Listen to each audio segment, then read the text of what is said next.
Bonjour à tous, bienvenue dans votre My Ninja Academy. Aujourd'hui, nous allons parler de Sarada qui éveille le Mangekyo Sharingan pour sa haine envers Boruto. Si vous souhaitez voir plus de choses sur Naruto dans notre chaîne, laissez vos pouces en l'air et abonnez-vous pour rejoindre notre Académie Ninja. Et Ninja, avant de continuer la vidéo, je vous demande de vous abonner à notre chaîne. De cette façon vous rejoindrez notre village ninja et pourrez maîtriser votre technique ninja préférée et devenir un grand Jounin. Cela aiderait aussi beaucoup notre village ninja si vous laissiez vos likes, pouces en l'air sur la vidéo d'aujourd'hui, afin qu'ensemble nous puissions battre n'importe quel adversaire pendant que nous sommes sur le chemin pour devenir Hokage. Continuons avec la vidéo d'aujourd'hui.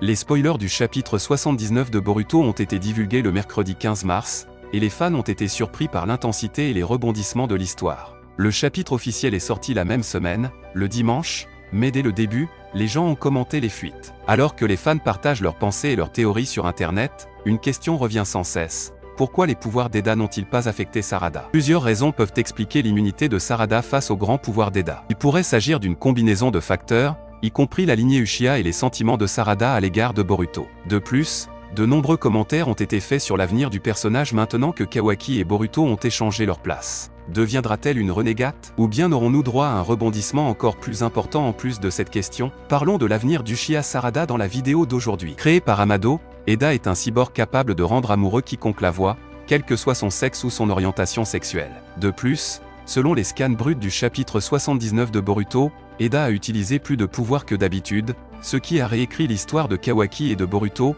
faisant de ce dernier un étranger dans le village de Konoha. Tout le monde considérait Boruto comme un ennemi car il pensait qu'il avait tué Naruto. En revanche, Kawaki est devenu le fils de Naruto, qui est né et a grandi à Konoha. Cependant, dans les scans bruts du chapitre 79 de Boruto, Sarada ne semble pas affecté par le pouvoir d'Eda. Lorsque Mitsuki a attaqué Boruto sous l'influence d'Eda, Sarada a semblé surprise par les actions de Mitsuki, indiquant qu'elle n'était pas affectée par le pouvoir d'Eda. Les fans pensent que l'immunité de Sarada est due à sa lignée Uchiha. Faisant partie de la lignée Uchiha, elle possède l'œil Sharingan, un Keke-Janke du clan Uchiha. Les parents de Sarada, Sasuke Uchiha et Sakura, sont des experts en Genjutsu. Cependant, l'immunité de Sarada au pouvoir d'Eda peut avoir d'autres raisons. L'immunité de Sarada au pouvoir d'Eda pourrait également s'expliquer par les sentiments affectueux de Sarada pour Boruto. Sarada faisait partie de ceux qui le vénéraient vraiment. Boruto a sauvé la vie de Sarada une fois, ce qui a renforcé son respect pour lui. Les fans pensent que l'attachement de Sarada pour Boruto était si fort qu'il l'a maintenu en éveil alors que le charme d'Eda influençait les autres autour d'elle. Auparavant,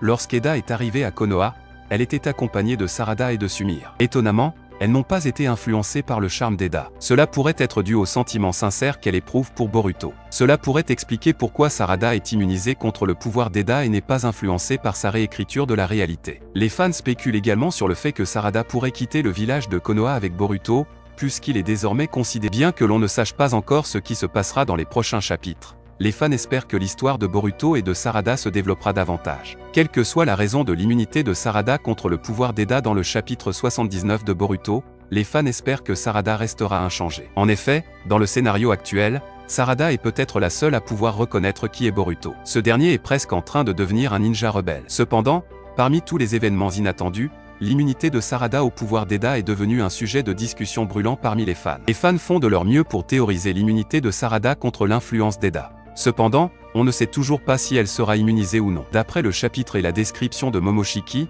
ce dernier ne sait pas exactement pourquoi Sarada reste immunisée contre les pouvoirs d'Eda. Il prétend que c'est lié à un événement qu'il ne connaît même pas, mais apparemment nous ne devrions le savoir que dans un avenir lointain. Quoi qu'il en soit, la situation de Boruto et de Sarada dans les chapitres 79 et suivants est devenue compliquée. Après tout, le dernier chapitre a choqué les fans avec le plus grand rebondissement de l'histoire de la franchise Boruto, poursuivant la scène du chapitre précédent et ouvrant la voie à un nouveau chemin pour l'histoire. Dans le chapitre 78, Kawaki a tenté de mettre en œuvre son plan final pour tuer Boruto, mais en raison de l'interférence de Shikamaru, Sasuke et d'autres, il a échoué. Kawaki a semblé être pris par tous ceux qui l'entouraient, mais il a fini par s'échapper, avec l'aide de Momoshiki. Le chapitre 79 de Boruto s'éloigne de la scène du chapitre précédent, où Momoshiki informait le protagoniste titulaire que la fin ne faisait que commencer. Entre-temps, Shikamaru avait déjà mis sur pied une équipe de recherche pour retrouver Kawaki, qui effaçait son chakra pour éviter d'être capturé. Shikade, Inojin et Shosho se sont également joints aux recherches pour retrouver Kawaki après avoir discuté du fait que son action était au-delà du raisonnable. Pendant ce temps, Konohamaru et Sasuke ont également quitté Boruto pour rejoindre le groupe de recherche, et à un moment donné, Mitsuki est également parti. Boruto a demandé à Sarada d'accompagner Mitsuki car il semblait avoir perdu son sang-froid. Shikamaru s'est également joint à l'équipe de recherche pour retrouver Kawaki dans le dernier chapitre. Pendant ce temps, Amado a contacté Shikamaru grâce au jutsu de connexion mentale de Yamanaka. Shikamaru a d'abord dit à Amado de ne pas s'en mêler, car ce dernier voulait l'informer sur la façon de s'occuper de Kawaki. Il a insisté pour que Shikamaru l'écoute et a ajouté qu'il connaissait un code d'arrêt d'urgence, qui est un code de commande unique qui est tapé dans la voix d'Amado. Ce dernier a également mentionné qu'il n'éteindrait Kawaki que si ces conditions étaient remplies, à savoir ne pas tuer Kawaki après que l'équipe de recherche l'ait capturé et ramené à lui. Shikamaru a répondu à Amado en disant qu'il compatissait à sa situation et qu'il comprenait également qu'il avait besoin du karma de Kawaki pour faire revivre sa fille. Shikamaru a ensuite refusé l'offre d'Amado en disant que Kawaki avait franchi une ligne qui ne devait pas être franchie et que s'il ne coopérait pas avec les autorités après avoir été capturé, il serait tué. Le chapitre 79 de Boruto montre que Kawaki est fatigué après avoir utilisé Sukuna Ikona à plusieurs reprises pour se débarrasser de son chakra.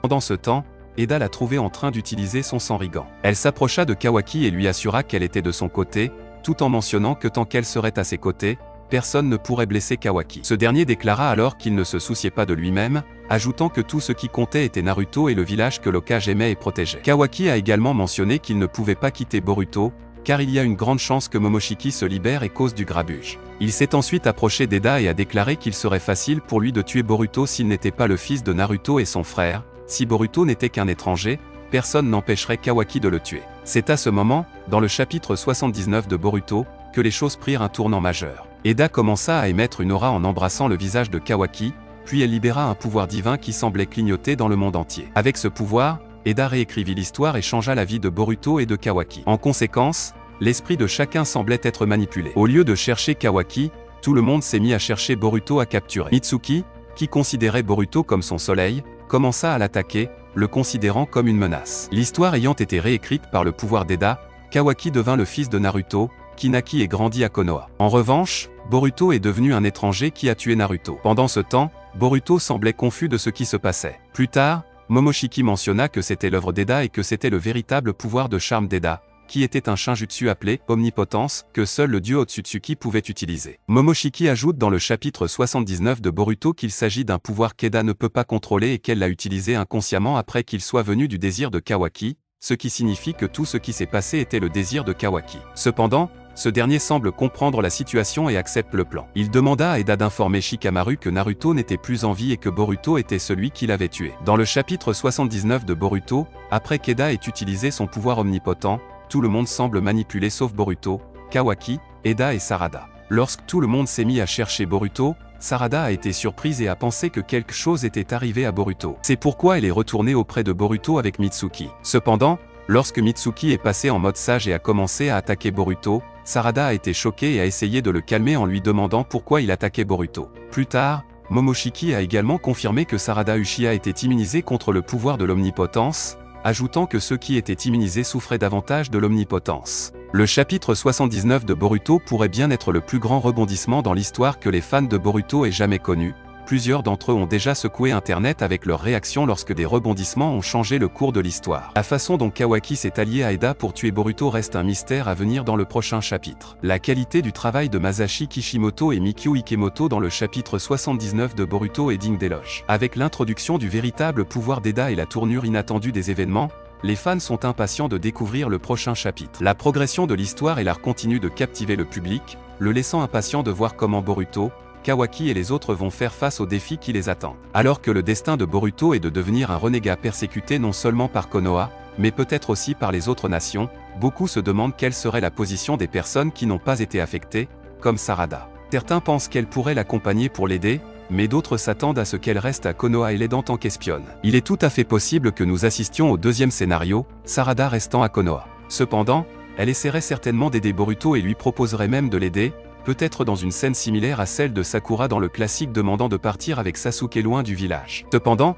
il lui demanderait de rester et de ne pas s'impliquer dans ses problèmes, mais il pourrait sûrement rester en contact d'une manière ou d'une autre, ou peut-être simplement couper les ponts d'un seul coup, douloureusement. Cela rendrait Sarada rancunière et triste pendant longtemps, et elle pourrait même en vouloir à Boruto pour son égoïsme, car ils étaient compagnons et amis, mais il l'a rejetée et l'a laissée derrière lui, alors qu'elle voulait l'aider. Cela pourrait lui faire réveiller même son Manjukyu Sharingan concernant ce mauvais sentiment, tandis que la tristesse et la peur de ne pas savoir quoi faire pour changer les choses lui feraient réveiller ce pouvoir. Quel que soit le sort de Sarada, elle ne cessera de penser à Boruto et à sa sécurité. Et même si elle est obligée de rester à Konoha pour leur bien à tous les deux, elle continuera à chercher un moyen de l'aider et d'inverser l'action des pouvoirs d'Eda. Et vous, quel avenir souhaiteriez-vous pour Sarada? Qu'elle devienne une renégate, qu'elle voyage aux côtés de Boruto, ou qu'elle reste au village pour gérer les contrepoints qui vont se présenter? Voilà, j'espère vraiment que cette vidéo vous a plu. Si vous avez des suggestions de vidéos, n'oubliez pas de commenter ci-dessous, car je les lirai toutes comme je le fais toujours. N'oubliez pas non plus de laisser un like si vous avez aimé la vidéo et n'oubliez pas de vous abonner et de sonner la cloche pour ne pas manquer le contenu de votre Ninja Academy préféré.